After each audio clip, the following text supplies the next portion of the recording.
Chodesh Tov, Morar, Rishut Arabrami. Je suis très heureux d'être parmi vous et surtout pour cette soirée de Rosh Chodesh. Ani le Dodi ve Dodili, Chodesh Elul. Et quand on m'a demandé quel était le sujet, je n'ai rien trouvé de mieux que de joindre ces deux termes que sont Teshuva et l'amour du prochain. C'est ce que nous allons essayer de voir ce soir ensemble. Lorsque nous parlons de la Teshuva, dès les premiers siècles du Moyen-Âge, la notion de Teshuva, comme chez Rabbi Saadia Gaon, comme chez Rabbi Yehuda Chassid, la Teshuva concerne le repentir de la personne concernant ses fautes et ses erreurs, et peut-être aussi des limites dépassées. Les choses vont changer au cours des siècles.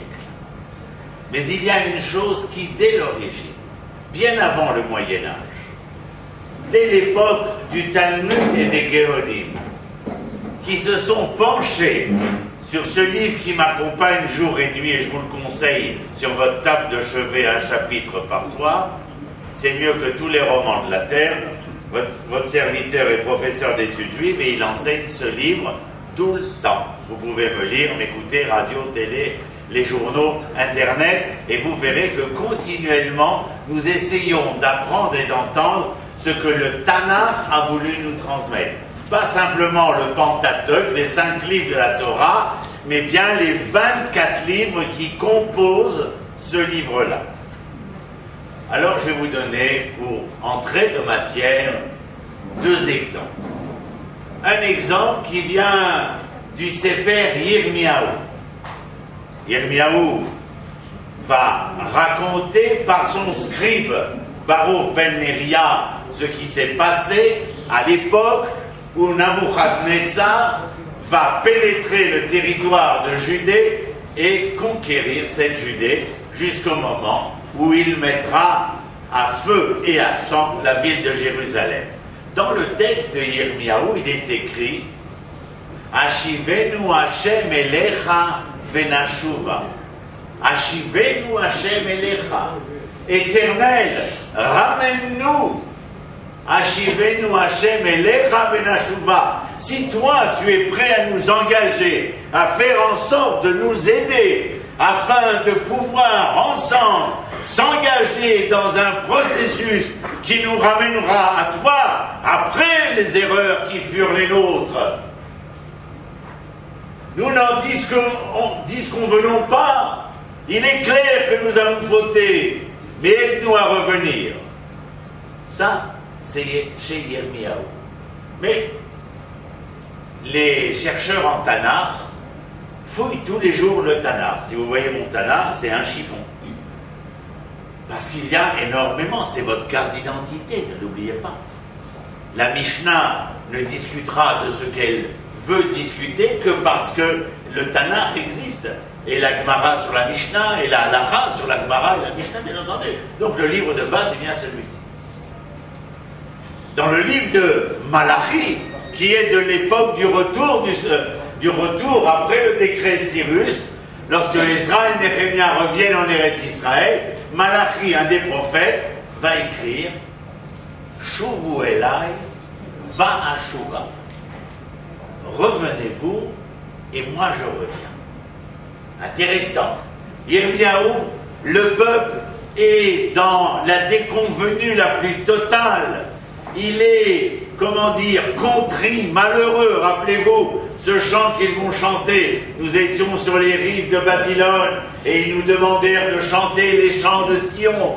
Comment pourrions-nous chanter ces chants d'un ton allègre alors que nous étions pieds et mains enchaînés, mais surtout déracinés de notre terre. Alors, ramène-nous l'Éternel. Ashivenu Hashem Elecha Venashuva. Oui, je sais, la suite c'est Hadesh Yamenu Kekedem. C'est un grand vikouah de renouvelle nos jours d'antan, parce que Kedem ça peut être d'antan, mais ça peut être aussi de demain. Si je comprends que les jours d'antan ne furent pas une grande réussite, c'est Pirouche, chez Kedem, c'est Gam, Lifne, avant, mais Kedem, c'est Kadima, c'est aussi ce qui va venir, parce que nous espérons que nos lendemains seront plus enchanteurs que ne furent nos jours passés. Ces journées passées sont... Éteignez les portables, s'il vous plaît, parce que c'est très gênant. Il y a même un système, je crois, sur les portables où il y a marqué silence. Donc, Jérémie, on les entend se lamenter pour demander à l'Éternel de les ramener. Ici, le verbe Ashivenu Hashem Vena Shuva. Quelle est la racine? Shuv. Chez Malachi, alors que les enfants d'Israël reviennent, très peu, je vous l'accorde, mais s'ils reviennent, 42 000 d'entre eux, Malachi, le prophète, écrit que l'Éternel aurait l'intention de faire entendre Chouvou et là, il va à Chouva, revenez-vous et moi je reviens. Ça veut dire quoi, revenez-vous et moi je reviens? Oh, je sais, chacun d'entre vous aurait certainement beaucoup à dire, mais je préfère garder mon dire plutôt que d'écouter le vôtre pour l'instant. Alors, puisque c'est moi qui ai la parole, je vous dirai que revenir, c'est aussi la notion de retour, chouv. Lorsque vous parlez du mot teshuva, vous ne pouvez pas dire que vous entendez une seule occurrence, une seule signification. Excusez-moi, j'ai un français des fois un peu trop châtié. Alors, il est question d'une occurrence. Teshuva, c'est le repentir, c'est ce que nous connaissons.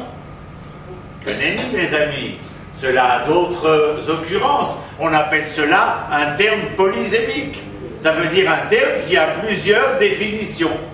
Teshuva, c'est le repentir, mais Teshuva, c'est la réponse, et Teshuva, c'est le retour.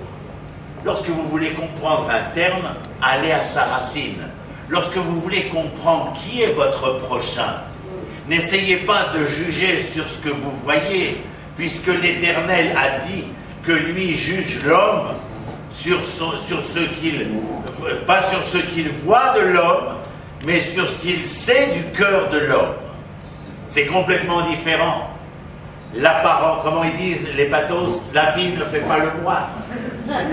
Il est clair que l'on peut avoir un certain nombre d'éléments extérieurs qui nous font paraître. Mais je ne cherche pas à paraître, je n'aspire qu'à être. C'est aussi simple que cela. Lorsque l'Éternel dit par la voix de Malachi, Chouvou elai va'ashuva, revenez vers moi. Alors j'entends que l'Éternel dit, faites le premier pas. Vous avez déjà oublié. Vous étiez, il fut un temps certain, devant la mer, que certains appelleront rouge, mais qui ne l'a jamais été. Elle s'appelle la mer des Joncs, Yam Souf.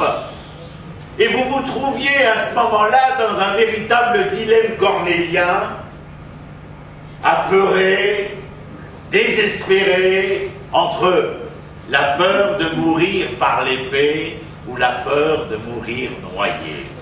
Dans ce dilemme cornélien, Moshe voulut s'investir. Les enfants d'Israël se tournèrent vers Moshe et lui dirent, enfin Moshe, fais quelque chose, toi qui as tes entrées. Et Moshe rentra. L'Éternel réagit d'une manière peu banale. Ma titzak elai, daber el bnei Israël, vaïssaou. Ma titzak elai. Dis donc, Moshiko, est-ce que c'est le moment de venir prier l'Éternel? Daber el bnei Israël, parle aux enfants d'Israël, vaïssaou, qu'ils se mettent en marche. Moshe voulu aller directement, Pirkei des Rabbi Eliezer, le Midrash. L'Éternel le retient d'une certaine manière. Non, laisse-les faire. Nous en avons assez fait depuis cette sortie d'Égypte.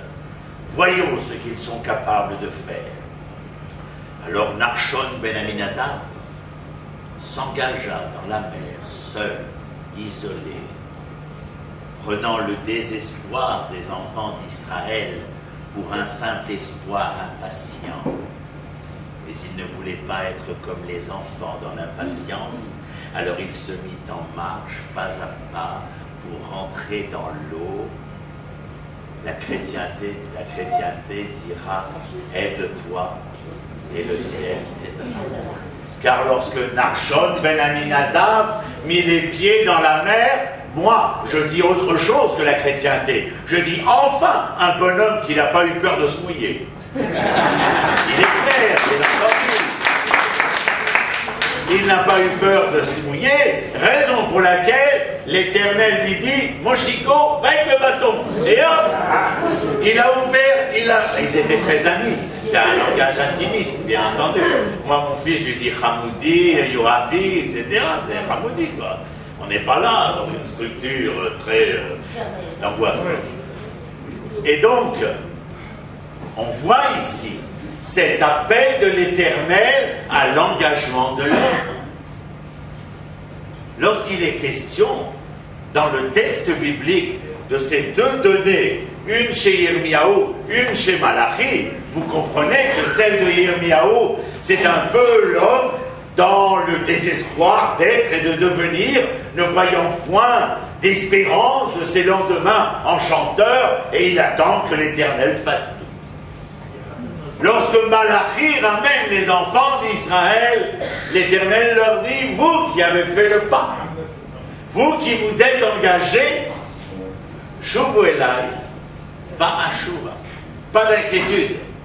Tout celui qui s'engagera sur le chemin de l'Éternel, Rabbi Yehuda Levi, du XIIIe siècle, dans le livre du Kuzari, tout celui qui s'engagera vers l'Éternel, l'Éternel s'engagera vers lui.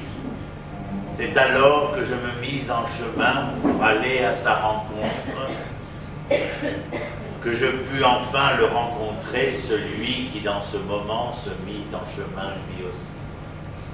Ah oui. Je l'ai rencontré, pas parce que je suis simplement allé vers elle, mais dans ce jour de la rencontre, quelque chose fit qu'elle se mit en marche, et que je me mis en marche, et que la rencontre se révéla. L'engagement de l'homme dans l'histoire. Il est question à ce moment-là de demander à l'Éternel, quand tu me dis « Shuvu Elai, ve'ani ve'ashuva » moi je reviendrai. Qu'est-ce que tu entends lorsque tu me demandes « Reviens, revenez vers moi » Est-ce qu'il y a une recette éternelle? Parce que tu as plus d'un tour dans ta poche. Qu'est-ce que tu entends lorsque tu me dis « Revenez vers moi » Alors là, les sages du Talmud, dans le traité de Yoma, nous diront Ki bayom hazeh yichaper alechem mikol chatotechem lifnei Adonai titaru. Zakol. Qu'est-ce que tu veux dire? Ben, que l'Éternel va te pardonner pour tous les problèmes que vous avez tous les deux. Lui et vous. Qu'est-ce que tu veux dire? Ben, je crois que la relation dans la création de l'Éternel, c'est pas simplement de haut en bas et de bas en haut. La relation, elle est aussi à l'horizontale, de l'un vers l'autre. Le Maharal de Prague au XVIe siècle, Rabbi Yehuda Lev écrira, c'est parce que les hommes accepteront de se rencontrer qu'ils pourront avoir le droit de rencontrer l'Éternel. Si les hommes ne se sont pas rencontrés, il n'y a aucun moyen que l'Éternel se mette en marche à la rencontre des hommes. C'est-à-dire que la volonté des hommes de se mettre en marche les uns vers les autres engage, crée un mouvement transcendant, supérieur chez l'Éternel qui se dit dans le cheminement de ma créature. Alors il faut que j'aille à sa rencontre. Vous engagez la personne à venir vers vous. L'histoire commence avec un homme qui s'appelle Adam. Je sais, tout le monde va dire Adam parce qu'il vient de Adama. Je sais, mais je peux vous dire aussi quel est ce lien tellement conjugal et si mal conjugué entre l'homme et la terre. L'homme masculin, la terre féminine, qu'il est naturel que l'homme, par même racine étymologique. L'homme sans sa terre, c'est quoi? L'homme tire ses racines de la terre tire ses racines à l'homme, et l'homme sans sa terre, c'est un être déraciné. Demandez à tous les immigrés de la terre. C'est tellement simple. Il y a aussi un retour particulier là, mais l'Éternel vient nous parler de l'homme. Il s'appelle Adam Arishon, ce premier homme qui n'est pas homme. Le véritable premier homme, c'est qui? Cain, parce qu'il est né de la matrice de la femme. Adam n'est pas un homme né de la matrice féminine, c'est pas un être humain. Adam est un être créé ex nihilo. Il y a à partir de il n'y a rien du tout. C'est-à-dire, maintenant Adam, le fait qu'il s'appelle Adam, dis-moi ton nom, je te dirai qui tu es. Pourquoi? Parce que le nom est l'essence de l'être. Maharal de Prague, 16e siècle, Tiferet Israël. Le nom est l'essence de l'être. Lorsqu'on lève le Sefer Torah, n'ayez crainte, approchez-vous. Pas pour l'embrasser de loin, coucou. Mais d'essayer avec ce doigt de pointer le doigt vers la lettre de votre prénom. Ou de l'imaginer parce que vous savez par quoi commence la parashat Tetzaveh. Moi je cherche toujours le Resh, Roni. Mais c'est quoi ce prénom Roni? Il dit Roni Vesimri, pas de Sion. Ma joie et mon exubérance sont la fille de Sion. Vous voyez pas que je suis un passionné, je suis un excité de première. Mais parce que j'y crois. Sinon je n'aurais strictement rien fait, bien entendu. Alors rappelez-vous que Adam ne s'appelle pas Adam par hasard. Tu t'appelles pas Ruchama par hasard. Regardez, j'ai 30 ans de service à l'hôpital Adassa.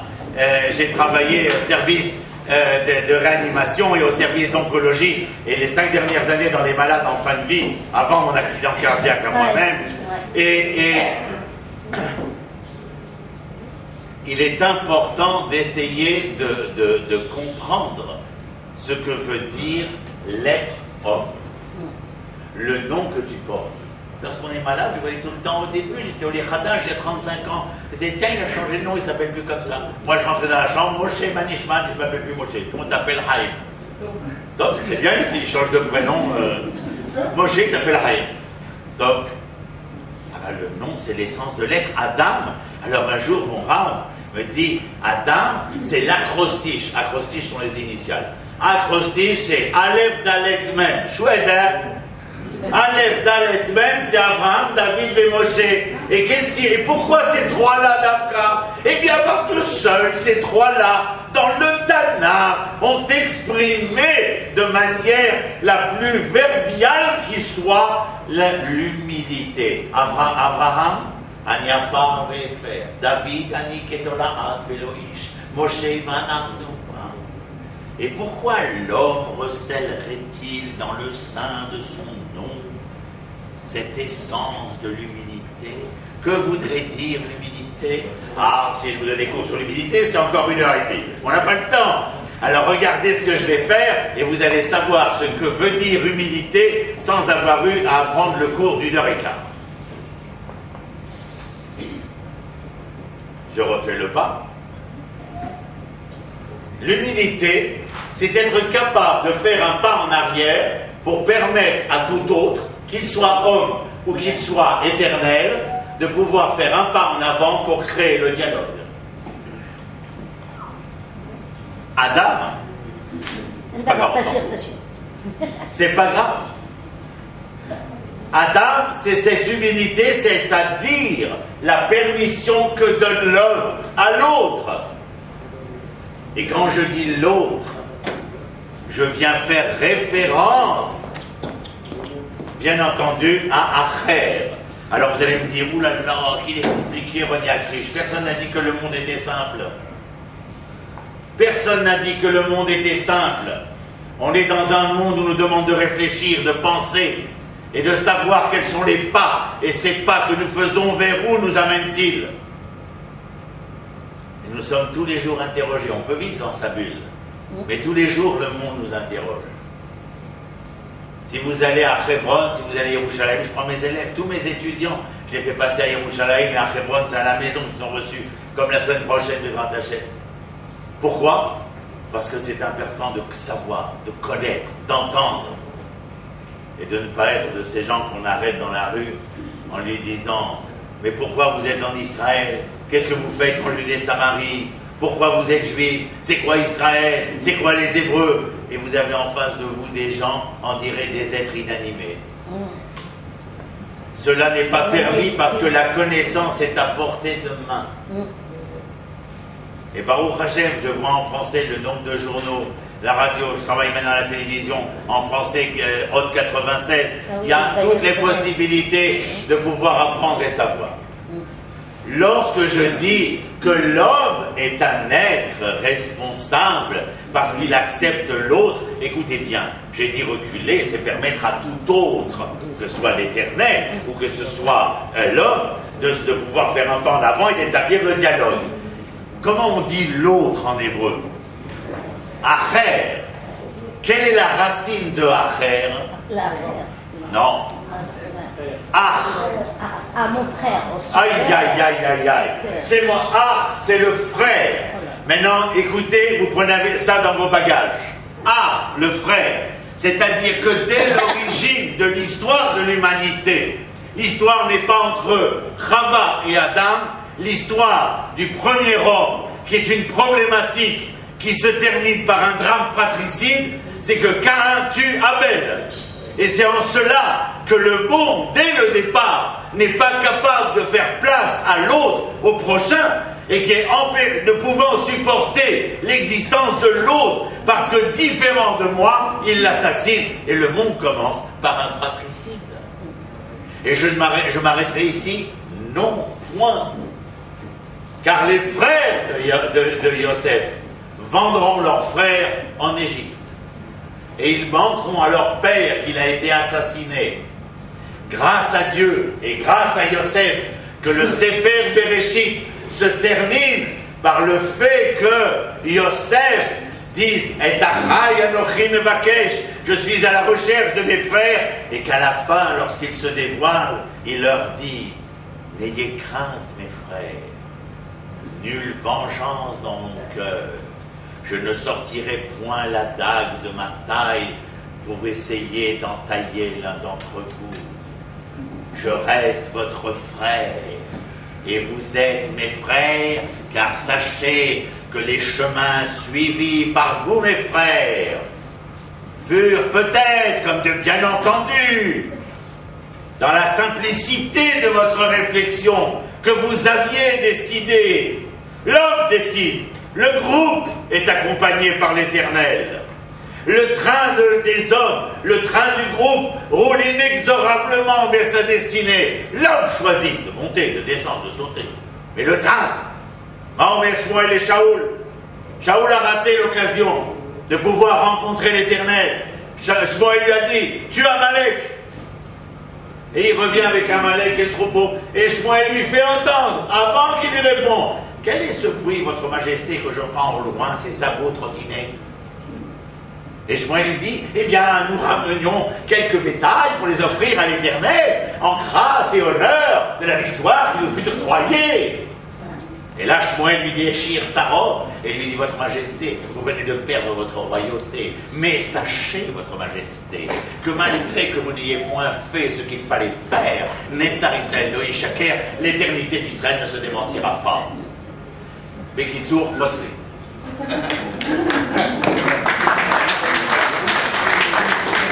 J'étais dans une émission télévisée, on me demande, Monsieur Akrish, pensez-vous que le Premier ministre va se mettre dans les chaussons de Monsieur Arik Sharon? Et j'ai répondu par cette histoire. Shaoul avait été élu démocratiquement. Il avait reçu un projet commun, politique. Il n'a pas résisté à la tentation. Il a perdu les nouvelles élections lorsque Shmuel le déchoit. Mais pensiez-vous un seul instant que parce que nous avions perdu un roi ou un chef, l'histoire se serait démentie à elle-même? Nous avons laissé 6 millions de chefs sur le terrain. Nous avons traversé pendant 2000 ans les terres d'accueil, de recueil et de cercueil. Mais nous sommes là plus que jamais.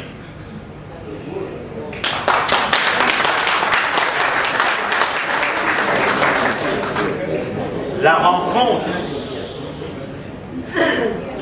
Le livre de Bereshit commence par le fratricide de Caïn sur Abel, par la vente de Yosef par ses frères. Et j'ai dit, heureusement, que la fin de Bereshit, c'est le rachat en quelque sorte, sinon il n'y aurait jamais eu de Shemot, de Vaïkra, de Bamidbar et d'Advar. Je vous ai dit que Acher, la racine, c'est Ar, le frère. Mes frères, toute l'histoire de l'humanité, c'est que nous sommes en recherche du frère perdu. Toute l'histoire de l'humanité, elle est à la recherche de ce que nous appelons la Arva, la fraternité. Ach est la racine de Acher, qui est la racine de Acharaï. Le frère, l'autre responsable, n'est responsable dans ce monde que celui capable de voir chez l'autre celui qui est son frère. Essayez d'entendre cela. Quel est le prochain? Sefer Bereshit, comment s'appelle-t-il? Agmara Be'avodah Zara, elle s'interroge. Qui a dit que Bereshit c'était le Sefer Hayashar? Agmara répond. Elle dit Sefer Hayashar, bataille, Sefer Bereshit.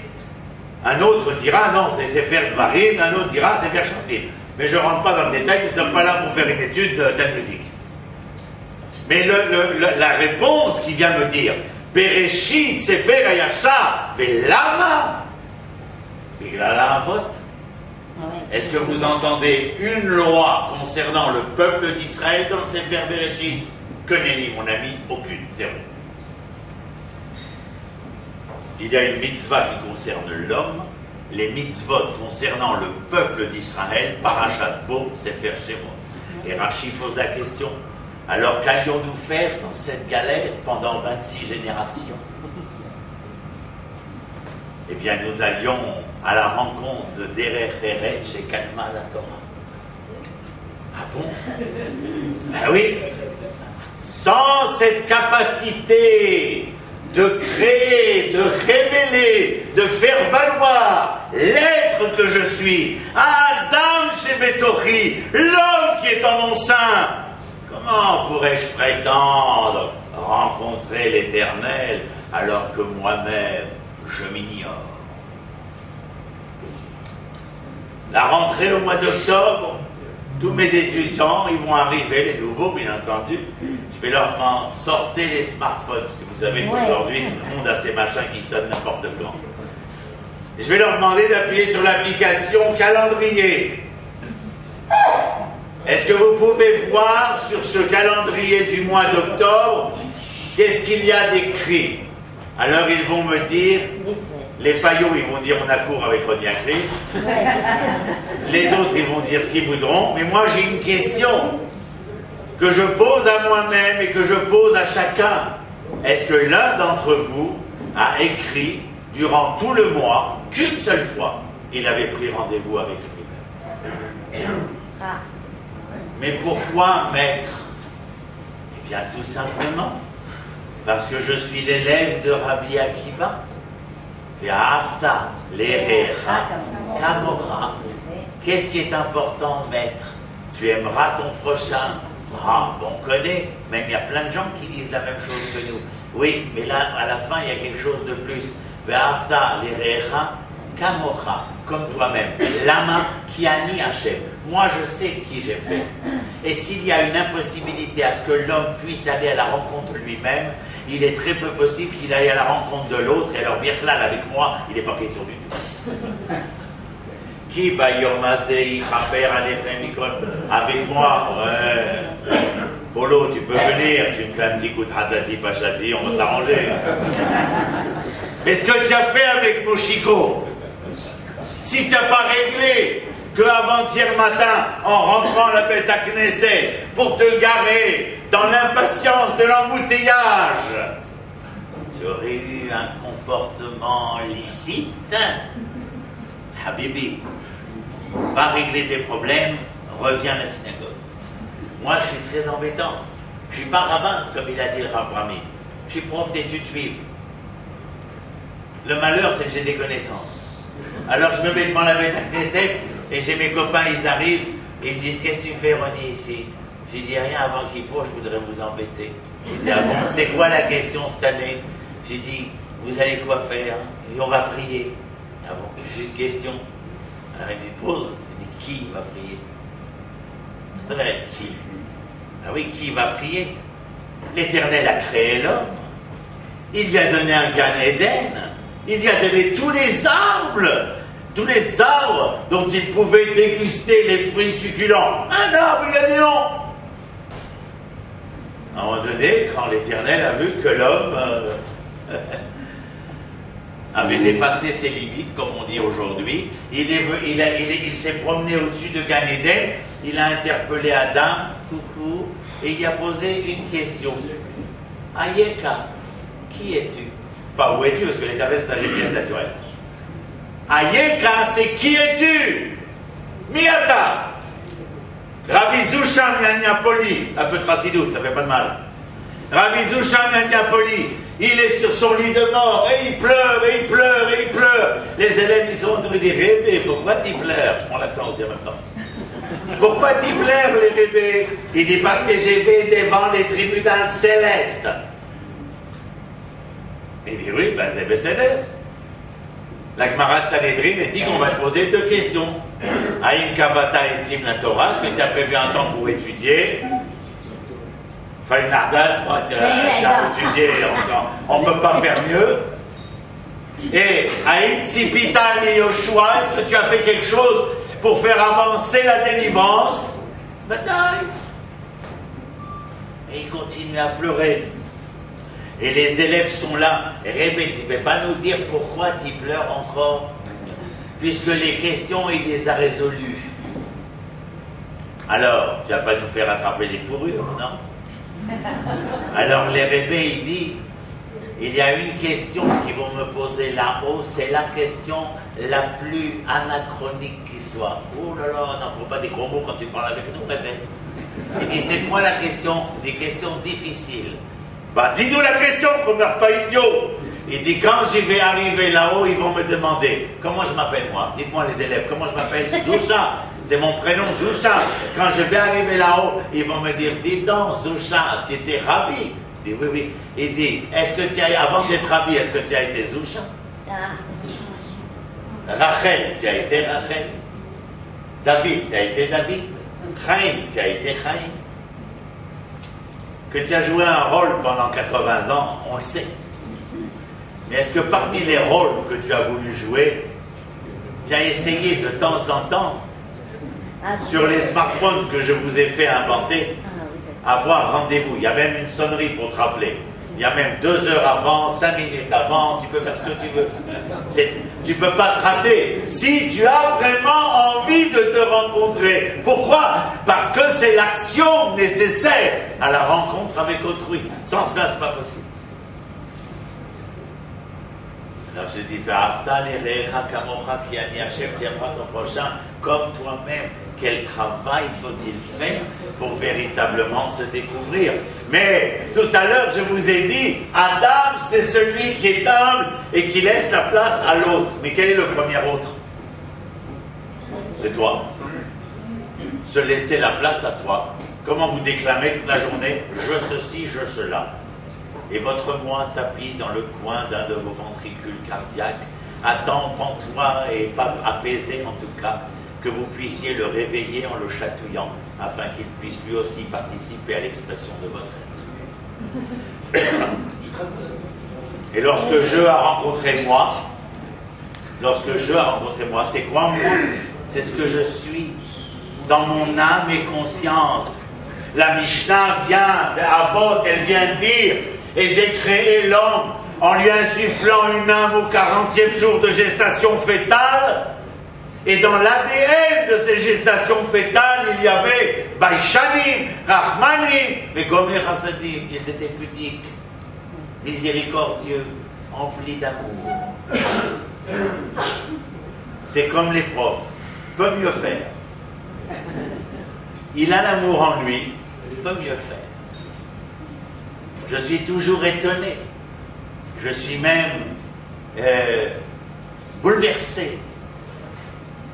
Et dans les années où j'ai enseigné l'essence et l'existence de l'amour dans la pensée d'Israël, mes étudiantes avaient une matinée où elles s'étudiaient à la Rabbanut à Rachid, au Beddin à Rabbani.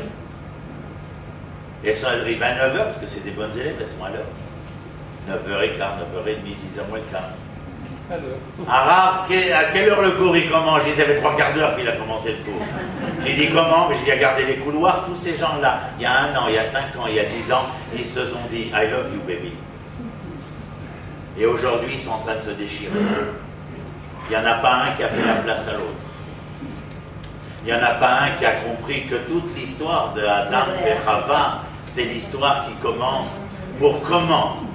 Comment l'Éternel, dans sa miséricorde, a fait que l'homme a été créé androgyne, femme et homme. Ensuite, l'Éternel dit, L'otov eyota Adam levado. J'avais dit qu'il n'y avait pas besoin de micro. L'otov, s'il y avait le micro, bien là, ça allait péter. L'otov eyota Adam levado. Alors on va lui faire ezer kenegdo. Alors la question que pose le Chidush Harim à Rav Yitzhak Meir Alter, le père de la Chassidut des Gours, ceux qui ont les chapeaux sputnik comme ça. Il dit là-bas, il dit le Rav Yitzhak Meir Alter, il dit comme ça, il dit, c'est étonnant que l'Éternel ait créé les animaux féminins et masculins. Même dans les végétaux, il y a des végétaux féminins et masculins. Mais l'homme, il a créé androgyne et ensuite il a fait masculin et féminin. Mais que voulait-il donc? Point d'exclamation. Et point d'interrogation. Les deux. On s'exclame et on s'interroge dans le même ton. Et le Rav répond. Écoutez cette réponse. Le Rav Yitzhak Meir Alter dit, c'est parce qu'il l'a créé un pour les faire devenir deux. C'est-à-dire qu'il y a eu cette séparation. C'est-à-dire ce qu'on appelle la Nessira, mais c'est pas votre problème ça. Il y a eu comme si ça avait été scié en deux.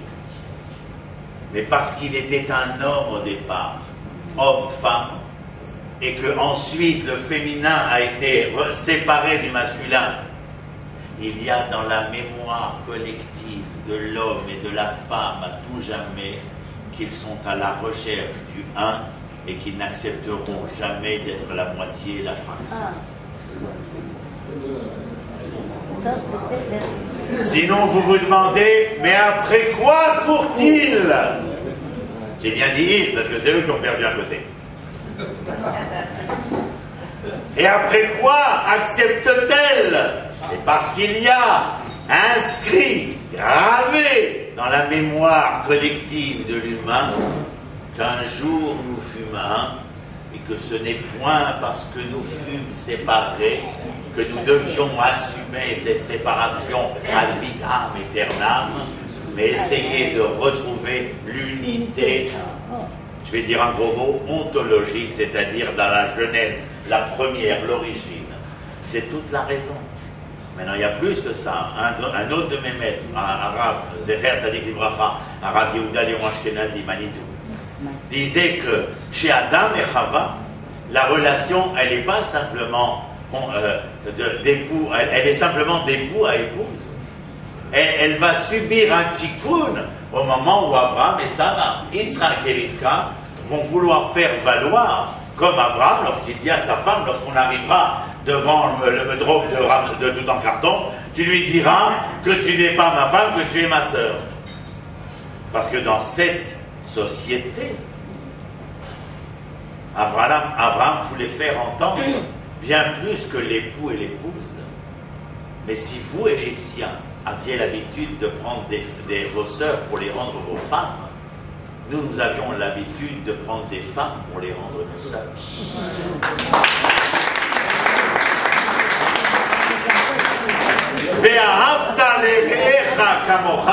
C'est pas Re'echa qui est l'autre, mais Re'echa, c'est celui qui est ton prochain, pas la prochaine station, le prochain qui est proche.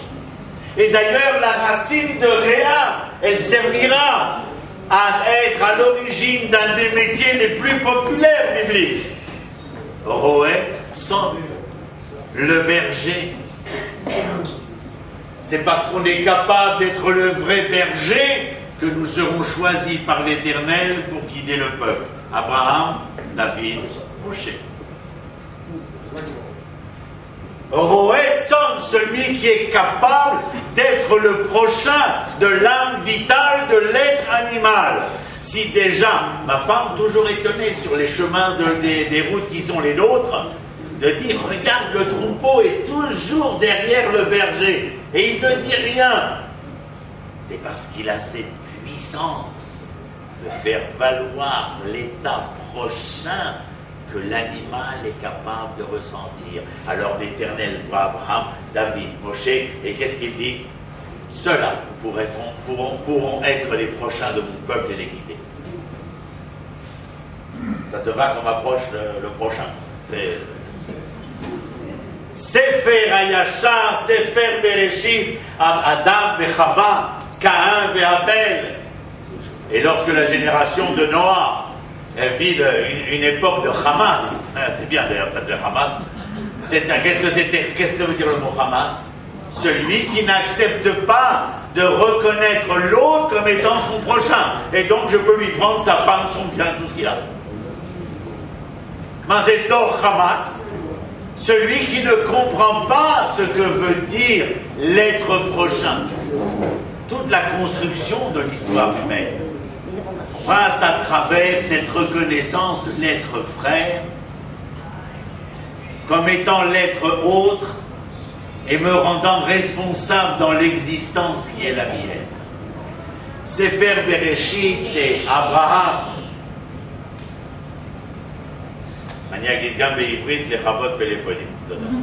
En anglais, Sweet Life.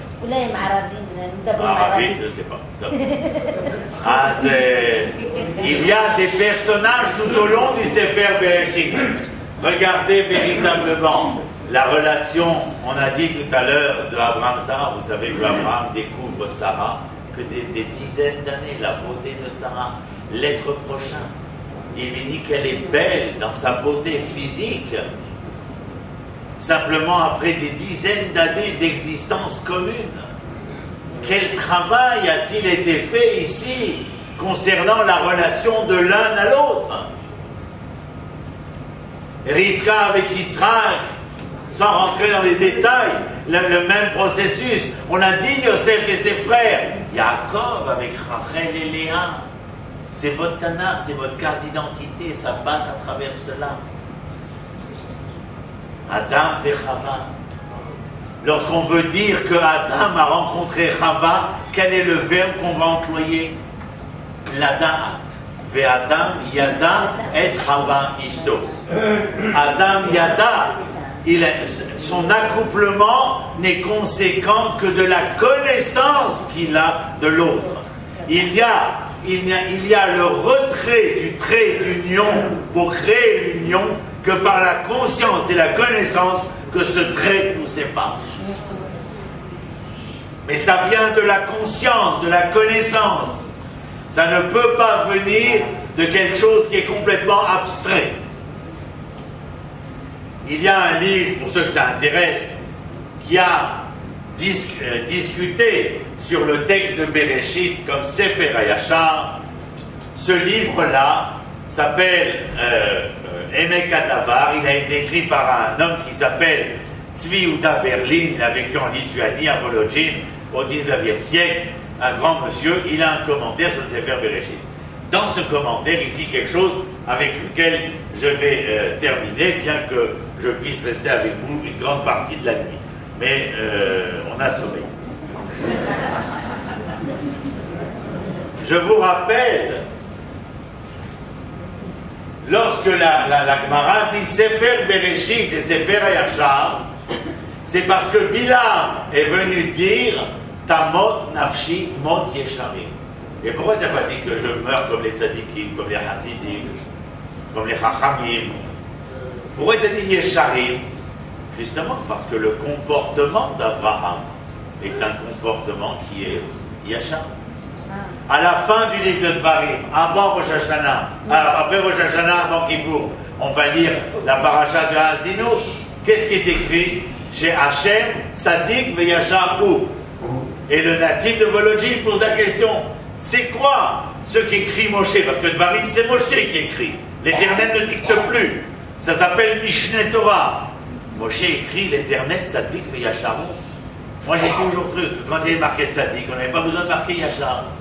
Détrompe-toi. On peut être Tzadik et tordu. Sinon, il n'y aurait pas eu besoin d'écrire Tzadik Veyachar. Et le natif de Volodjine écrit, ah, je vais vous rappeler qu'il fut une génération à l'époque du Second Temple, une génération qui étudiait, une génération qui était bien sous toute couture, mais qui se haïssaient les uns et les autres. Je détruirai le premier temple, Nabuchodonosor. Que dit Yirmiyahu? La veille de l'assaut, le 8 du mois de Av, le Midrash Rabbah raconte, il a un songe. L'Éternel lui dit, Nabuchodonosor, ne pense pas que tu vas détruire mon temple, tu ne feras que détruire les pierres qui ont déjà été consumées, marquées. Giloui Arayot, l'inceste, Avodah Zara, l'idolâtrie, Shvichut Damim, le meurtre, le fratricide. Excusez-moi, mais au mot Giloui Arayot, Avodah Zara et Shvichut Damim, je mets que ce sont des êtres immoraux. De la même manière que, il m'est sorti de la tête, celui qui dira que nous avons été en exil 70 ans après le premier temple, mais que la faute du deuxième temple était tellement importante, Abravanel, dans Yitzhak Abravanel, il écrit, nous avons été en exil, jusqu'à son époque à lui, ça fait donc déjà quelque chose comme 1400 ans, que nous sommes 2000 ans, nous avons été 2000 ans en exil. Alors que veut dire la faute de Sinat Chinam, de haine gratuite? Le Kohen pouvait monter sur la Halia pour aller sacrifier, se battre avec un autre Kohen, le poignarder et demander au Kohen si le couteau était encore cachère. Rappelez-vous simplement que Teshuvah, c'est la réponse, c'est le repentir, c'est le retour. S'il y a une réponse, c'est qu'il y a des questions. S'il y a un retour, c'est parce qu'on n'est pas à sa place. Et s'il y a un repentir, c'est qu'on a compris qu'on avait des questions auxquelles il fallait des réponses et un retour où il fallait retrouver la place qui était la nôtre. Grâce à Dieu, Baruch Hashem. Aujourd'hui, après 2000 ans d'exil, nous voilà revenus sur la terre de nos ancêtres. Je mets un coup de pied dans la rue, une pierre elle roule, elle me dit arrête-toi Rodi, je vais te raconter une histoire juive. Je vais vous dire une vérité. Vous voulez faire mieux Yom Kippour? À partir de ce soir, faites-moi plaisir. Essayez de découvrir l'hébreu qui se cache dans le juif que vous êtes encore. Vous voulez savoir ce que c'est que l'hébreu? L'hébreu en hébreu, ça se dit hébreu en hébreu. Alors, Ivri. Ivri pas sur 7, bien entendu, là, chez Mishmor. On parle de Ivri. Aïn, Bet, Resh, Yud. Comprendre un mot, chercher sa racine, son radical. Aïn, Bet, Resh. Suivez-moi maintenant. Il est interdit de ne pas savoir. Point barre. Je suis un extrémiste, ce que vous voulez, je ne suis pas là pour vous plaire. Je suis là pour vous donner une leçon qui nous permette à nous tous ensemble de ne plus avoir à supporter les mots AMAUX de l'histoire. Le Ivri, la racine Ever, Aïn Bet Resh, ça veut dire, c'est polysémique, vous vous rappelez plusieurs définitions. Avar, Over, Ubar. Avar, c'est le passé dont j'ai tiré les leçons qui m'ont permis, Over, de traverser les méandres de l'histoire parce que j'ai tiré les leçons, je traverse mieux. Oubar, c'est le fœtus, et je peux renaître comme un phénix de mes sangs.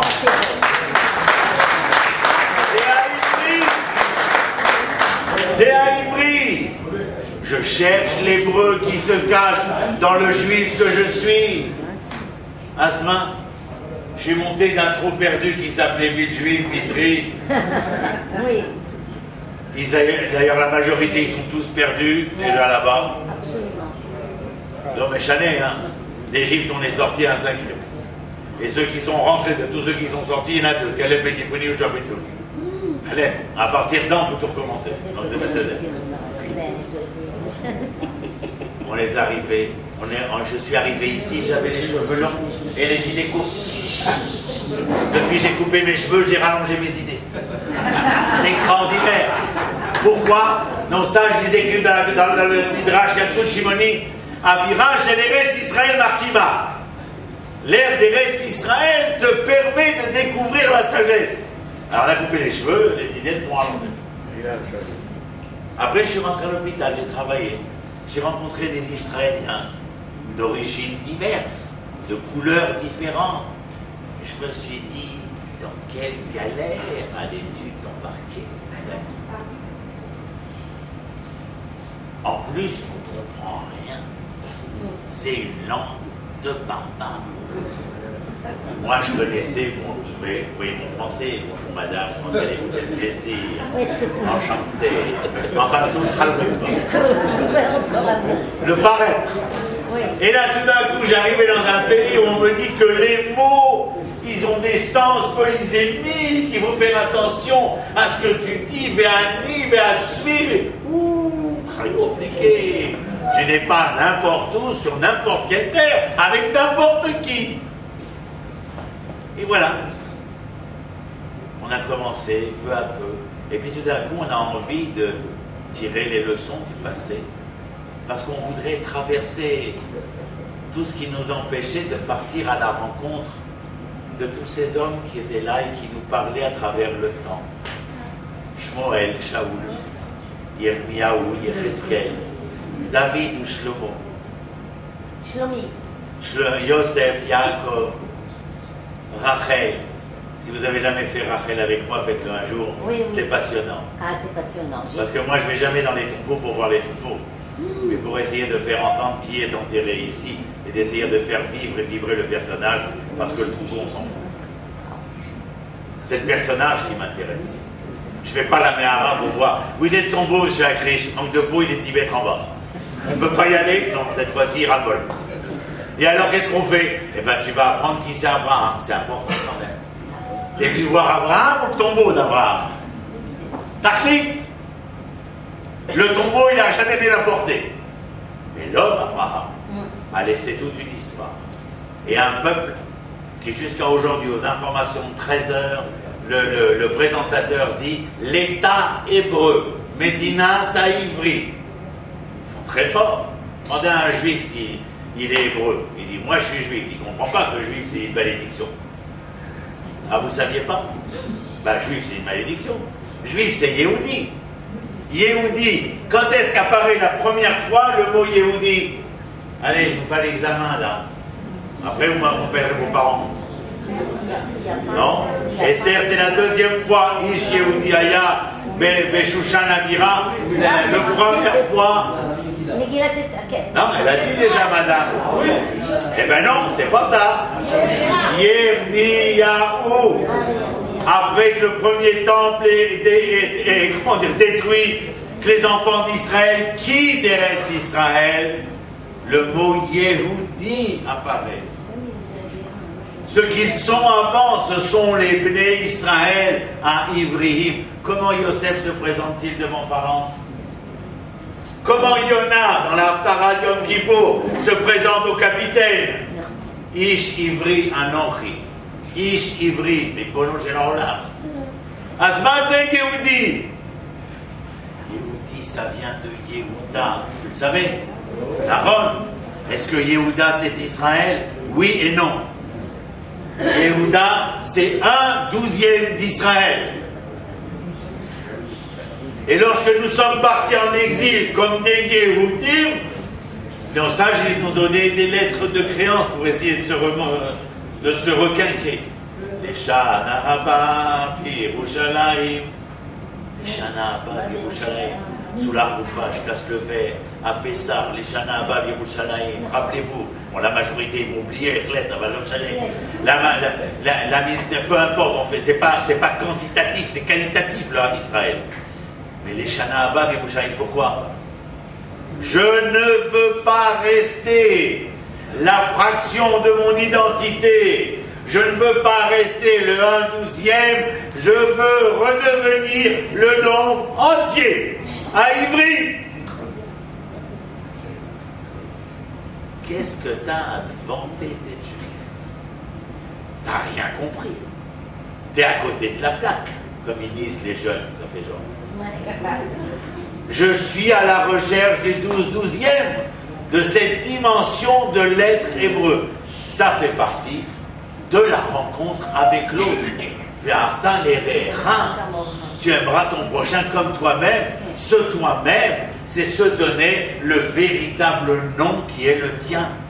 Je sais, nos parents, ils nous ont appelés Jean-Paul, Philippe, Jean-François, Marlène, Yolande et autres balivernes de l'histoire. Mais l'autre, il marche mot. Dès qu'il est monté au pouvoir, en 1933, les cartes d'identité, Sarah Moshe. À moi, vous n'allez pas me tromper. Vous pouvez vous tromper, vous, mais moi, vous n'allez pas me tromper. Et puisque vous avez changé de nom et vous voulez tellement ne pas vous aimer, et vous voulez tellement vous suicider, on va vous y aider. C'est triste. C'est des millions de larmes qui ont été versées.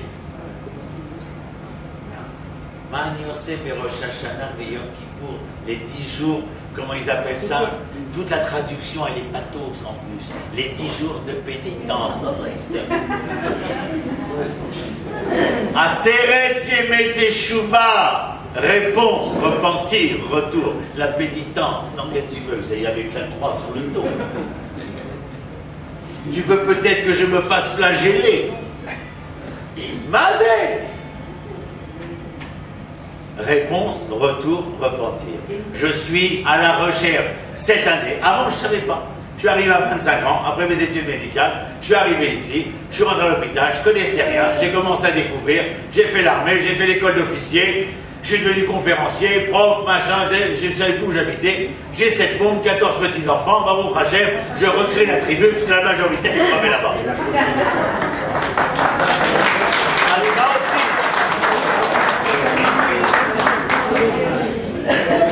Cela demande de notre part un amour incommensurable pour nous-mêmes. Et n'ayez pas peur, l'Éternel ne vous dira pas que vous êtes des narcissiques. S'aimer soi-même, c'est reconnaître ce que nous sommes de par la nature que l'Éternel a voulu nous octroyer. Je veux être un Hébreu et je cherche cet Hébreu dans le Juif que je suis encore. Et quand je découvre l'Hébreu, je découvre l'identité morale de la manière d'être l'homme hébreu. C'est ce que le monde attend. C'est ce dont le monde est en attente. N'essayez pas de vous imaginer n'importe quoi. J'ai pas le temps, on se reverra peut-être une autre fois. Je vous ferai un cours de Torah, de géopolitique. Un de mes amis, Zichrono Livracha, qui était goy d'origine, professeur de maths à la Sorbonne, s'est converti au judaïsme, a étudié, là où j'ai étudié aussi chez Rav Seuda Cohen Cook, Zacher Tzadik Livracha. Le professeur Abraham Livni a écrit un livre, Le Retour d'Israël, l'espérance du monde. Le retour d'Israël, c'est l'espérance du monde. Ne croyez pas qu'ils ont voté le 29 novembre 1947 simple à Flushing Meadows parce qu'ils ont découvert Dachau. Non, pas. J'étais avec Arik Sharon il y a 25 ans, devant ma maison, j'habite Ramat Mamre, les cartes de visite elles sont là. Chaque matin, quand j'ouvre mes fenêtres, devant moi, j'ai la plaine de Mamre, là où il y a eu Brit Ben Abetarim, l'alliance où l'Éternel dit à Abraham, cette terre sur laquelle tes pieds reposent, elle te sera donnée en héritage. De toi, je ferai une nation. C'est pas à Yad Vashem qu'on arrive quand on fait une visite officielle. Nous ne sommes pas là parce qu'il y a eu la Shoah, nous sommes là parce que nous sommes les enfants de l'Alliance.